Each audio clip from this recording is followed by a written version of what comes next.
Já estamos de volta e mais uma vez eu conto com a participação da nutricionista Gislene Rocha, que já está ali sentadinha para conversar comigo. E hoje nós vamos abordar um tema que eu considero de alta relevância, que é a educação alimentar. E tudo isso você vai ver agora no quadro Comer Bem Não é Pecado.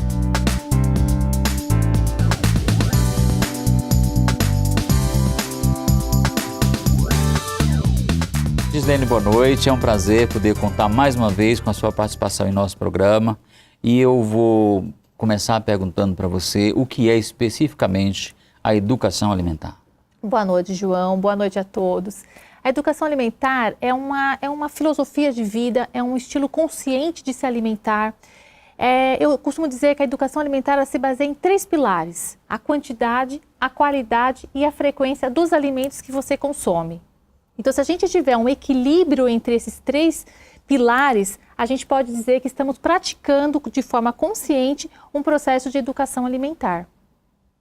Gislene, qual é a diferença entre regime, dieta e educação alimentar? Essa pergunta é boa, João. E todo mundo fala, né? Todo mundo comenta mesmo. Gente, vamos entender a diferença. É super importante. Regime é aquela coisa que você não come nada. Sabe aquela pessoa que passa com água, gelo e alface? Aquela coisa que você exclui completamente? Isso é um regime. Dieta é aquela situação, alimentação pré-estabelecida. Então, hoje eu falo que você tem que comer frango com brócoli. Amanhã, ovo com chuchu. Depois de amanhã, você tem que comer farinha de alguma coisa misturado com linhaça e algum outro alimento. Então, dieta é uma coisa pré-estabelecida. Você normalmente se baseia em cima de alguma situação. Educação alimentar não, é você entender a alimentação, conhecer os grupos alimentares, ter educação mesmo, João. Sabe aquela educação de falar bom dia, de falar boa tarde, de falar muito obrigado, por favor? A alimentação nesse sentido, de você entender o alimento, o que ele serve, o que ele te fornece, para onde ele vai no seu organismo, o que função aquele alimento desenvolve ou desempenha dentro do seu organismo, determinado trabalho, atividade física, idade. Isso é o processo de educação alimentar. Então, essas são as diferenças entre dieta, regime e educação alimentar.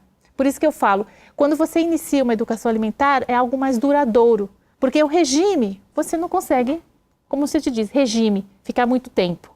Dieta, eu já estou a fim de comer frango. E se eu não tiver frango, já quebrei o processo, não consigo mais, já estou comendo errado, desequilibrei. Então é aquela coisa que não te educa, te limita, né? E que também serve, que também para algumas situações serve, né? Agora, a educação alimentar não, ela é ampla. Ela é você entender a ciência da nutrição, é você entender os alimentos. E a educação alimentar, ela pode ser aplicada em todas as idades? Em todas as idades, João. Em todas as idades. Nunca é tarde para começar? Nunca é tarde para começar. E assim, é um processo muito bacana, porque assim, se você tem uma criança, você já educa a quantidade. Se você tem uma pessoa que tem um hábito alimentar muito disperso, você pode trabalhar com ele em variedades, em frequências. Se você tem uma pessoa que gosta muito da comida, mas come demais também, a quantidade também se torna um problema. Então, a educação alimentar, ela deve estar presente desde pequeno. Eu até vou dar um exemplo. Eu tenho um filho de 8 meses que introduziu a alimentação após os 6 meses, que ele mamou até os 6 meses exclusivamente, e depois começou a introdução alimentar. Já estou fazendo um processo de educação alimentar nele. Já estou trabalhando variedade, quantidade, textura dos alimentos. Então, desde bebezinho, se a gente tem um estilo de alimentação, você educa o paladar, você treina a pessoa, e aí ela vai ter realmente uma variedade melhor de alimentos que ela vai estar consumindo, e para a saúde dela faz toda a diferença. Logicamente que eu estou falando com uma pessoa que é técnica, né? Mas qual o significado que a alimentação tem para você? Ai, para mim a alimentação é tudo, sabe, João? Sabe quando a gente fala assim, corpo, alma, mente? Então, assim, para mim, corpo está ligado à alimentação, à nutrição. Então, você não come para dizer assim, vamos encher a barriga. Você come para se nutrir. Aquele alimento vai cuidar da sua saúde, vai cuidar de você. Então, para mim, alimentação significa a vida, significa você ter poder de escolha, porque você vai estar introduzindo algo que vai ter um efeito em você. Então, por que não escolher um alimento bom? Ou tirar também um pouco, eu sempre falo que meu trabalho de nutrição é muito pé no chão, é alimento de verdade, é comida de verdade. Hoje em dia, né, todo mundo quer falar de nutrição, todo mundo quer falar principalmente de alimentos. Aliás, não é nem falar de nutrição, as pessoas querem falar de alimentos. Então todo mundo tem uma receitinha, todo profissional orienta uma coisa, pega uma ideia na internet, copia uma situação, mas o alimento, quem estuda mesmo, né, que é a pessoa que está estudando, o alimento ele tem muitos poderes de exercer. Então eu acredito na vida através da alimentação, numa saúde. Porque não é só viver, né, João? É ter viver com qualidade. Gislene, mas tem horas que nós vamos almoçar e a comida está muito boa. Como é que, o que fazer para controlar a quantidade? Então, João, é assim, eu também gosto de gastronomia. Aliás, eu sou formada também em gastronomia. Por quê? Porque eu fui atrás desse sabor. Isso que você falou é precioso. A comida tem que estar boa, tem que ser boa. Só que como é que você vai trabalhar a quantidade? Depende. Se você fizer uma refeição fracionada, se você comer aquele alimento, de repente, eu não aguentei, eu achei que eu comi uma quantidade maior do que eu precisava, ou que me orientaram a comer e tal. Equilibra. Faz uma compensação na refeição seguinte. Então, se você entender, por isso que eu te falo da educação alimentar, é um método consciente. Você entende que você comeu um pouco a mais. Então, o que você pode fazer? Na refeição seguinte, no dia seguinte, você pode fazer uma compensação. Se você fizer uma compensação, você não vai ter aquele peso de ter comido tanto mais. Entendeu? E como que é essa compensação? Por exemplo, vou dar um exemplo. Você foi num churrasco e lá você comeu muita carne, né? Você elegeu a carne, enfim, você comeu proteína animal ali uma quantidade maior. Aí você fala, nossa... Né? Primeiro, é tão importante também ressaltar, né? Quanto é mais? Então, é por isso que a consulta é interessante, você fazer um trabalho com a nutricionista, eu oriento a pessoa, eu passo quanto a pessoa é ideal para aquela pessoa, então ela passa a ter uma referência do ideal. Aí, mas mesmo assim ela ultrapassou o ideal dela. O que ela pode fazer na refeição seguinte? Suponhamos que esse churrasco aconteceu no almoço. No jantar seguinte, ela não precisa comer carne. Mas eu comi muita carne. Ficar sem jantar carne não vai fazer muita diferença. Então, a partir do momento que a pessoa tem consciência, um exemplo que ela consumiu, equivalente a 4 porções a mais. O que ela pode fazer? Então, ela pode até ficar almoço e jantar, sem comer a carne. Pode comer todos os outros alimentos. É uma compensação.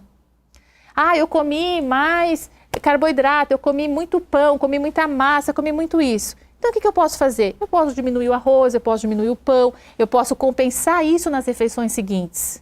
Gislene, eu comi tudo. Eu comi todos os grupos muitos. Então, o que você pode fazer? Vamos passar para os vegetais, vamos fazer um detox. Vamos fazer uma alimentação uns 2 dias aí de detox. Vamos dar um apoio para o seu organismo para ele poder eliminar aquele excesso. E aí você segue a sua alimentação. Então, tem jeito, João. Tem jeito. Gislene, você deve passar por isso lá na sua clínica, né? O seu paciente, você deve perceber quando ele fala a verdade ou fala mentira. Quanto tempo você acredita que ele permanece fiel a uma alimentação balanceada? João, essa pergunta é muito curiosa. Eu tenho 17 anos de atendimento que eu atendo, que eu clinico todos os dias, praticamente 12 horas do meu dia, né? E no começo de carreira, a pessoa começava a falar ao recordatório dela, que a gente pergunta, o que você come, me cita um dia da sua alimentação e tal.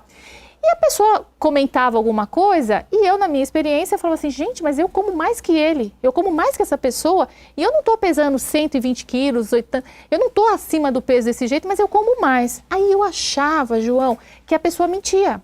Eu achava que ela estava ali realmente mentindo e aquilo me chateava, por quê? Porque eu pensava, puxa, mas ele não confia em mim, ele está aqui, não se entrega, não confia. Não basta só uma parte querer. Não basta só querer. Só que aí, João, a minha experiência, os meus anos de trabalho foram me mostrando um outro problema. Não é que ele mentia, era pior ainda, ele não percebia. Então nós estávamos falando com uma pessoa que nível consciente, ele não tinha nenhum nível do que ele estava comendo. Então ele não sentava e me pagava uma consulta porque ele queria mentir, porque ele não percebia. E aí eu comecei a ver que existiam níveis de consciência. Então, o que a pessoa me contava que comia era o que ela acreditava que ela comia, ou talvez que ela percebia que ela comia. E aí, conforme o trabalho foi, né, você vai fazendo, então hoje, com a minha experiência, eu consigo levar esse paciente mais profundo. Eu consigo mudar a pergunta, eu consigo fazer com que ele perceba o que ele está comendo. Mas muitas vezes isso não é assim, tão consciente para ele. E aí o trabalho é mais profundo. Por isso que eu fui estudar comportamento, sou formada nessa parte também. Por quê? Porque aí eu fui entender como essa pessoa pensa sobre alimentação. Sabe o inho, que é pouquinho, pedacinho, só um tiquinho. Para ficar gordinho. E aí eu comecei a perceber que quando eu tenho esse tipo de paciente, que o que ele conta não condiz com o que ele está vivendo, tanto no peso quanto exames e tudo mais, eu percebo que o nível de consciência alimentar dele está muito baixo. Meu amigo, quero falar com você de casa. Quero pedir um pouco da sua atenção. Chegou o momento das dicas da Nutri para você que quer, sabe, se restabelecer com a educação alimentar. Eu vou pedir que você converse com o meu amigo que está em casa, que nos assiste, o que ele pode fazer para realmente começar a se reeducar com a alimentação. Bom, pessoal que está em casa, primeira coisa, vamos se perceber. Vamos falar assim, vamos começar a perceber realmente o que vocês estão comendo. Então a dica é, fotografe os pratos, sabe? Anote o que você está consumindo. E assim, quer fazer uma educação alimentar? Vão vários processos. Faça mini metas. Então hoje eu vou me policiar na quantidade. Então por hoje a minha atenção vai ser a quantidade. Trabalhei isso 2, 3 dias, né? Estou percebendo que eu estou conseguindo levar a quantidade, já não está tão difícil. Eu vou trabalhar qualidade, que é um item grande. Como esse alimento é preparado, como ele é feito, eu consigo saber um pouco dos ingredientes, da história daquele alimento. Então eu vou selecionar o alimento, se ele é frito, se ele é grelhado, se ele é cozido, como ele é, sabe? Então começa a olhar a qualidade. Chegou para comer, veja a mesa, o que tem? Então eu vou pegar tudo que é frito? Meu prato só tem tudo que é frito? Meu prato vai ter tudo da mesma cor? O meu prato vai ter só carne? Então comecem a perceber o que está no prato, através da qualidade. Pratique isso. E depois você vai trabalhando variedades, e aí a gente vai fazendo uma alimentação mais, até treinar o paladar, João, porque o paladar é uma coisa muito importante. Tem pessoas adultas que têm um paladar infantil, que só comem determinados alimentos que dão a sensação do doce. Por quê? Porque não treinou o paladar. Você não vai desenvolver isso de um dia para o outro. É como você degustar um vinho, é como você degustar um prato. Para você perceber os ingredientes que tem ali, você tem que trabalhar toda uma memória, né? Olfativa, gustativa, tem toda uma história daquele prato. Então a minha dica é essa, faça mini metas e comece a estar consciente no que você vai estar consumindo. Foto é uma coisa que ajuda bastante, João. Gilene, muitíssimo obrigado, foi um prazer ter aqui novamente. Acredito que a gente tem contribuído a cada fim de semana com o nosso amigo telespectador e assim chegamos ao fim de mais um programa. Eu me despeço de você, sábado que vem estou aqui de volta, tenho certeza que você vai estar aí. Desejo a você uma boa semana, um beijo no seu coração e até lá.